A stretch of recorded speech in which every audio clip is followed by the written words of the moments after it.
Welcome to the Banker Lamp. Please enjoy the video. In this video, I will explain how to replace your cabin air filter. This simple maintenance task can significantly improve the air quality inside your vehicle and help your heating and air conditioning system run more efficiently. You'll only need a new cabin air filter, which you can find at any auto parts store, and perhaps a few basic hand tools. Let's get started right away.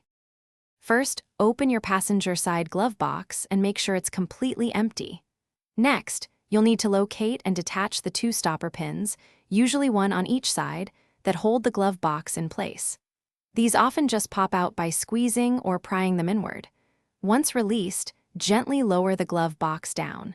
This will reveal the rectangular cabin air filter housing directly behind it. Now, locate the filter cover on the housing. There are typically two tabs on either side. Pinch these tabs to release the cover and pull it off. Carefully slide the old cabin air filter straight out of its slot. Take note of its orientation.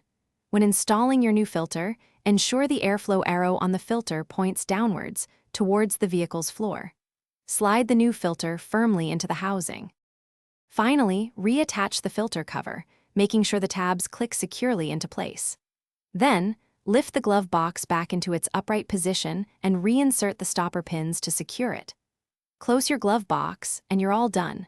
Replacing your cabin air filter regularly, perhaps every 12,000 miles or once a year, ensures you breathe cleaner air and your vehicle's climate control system operates optimally. Thanks for watching. If this was helpful, leave a like and consider subscribing. See you next time.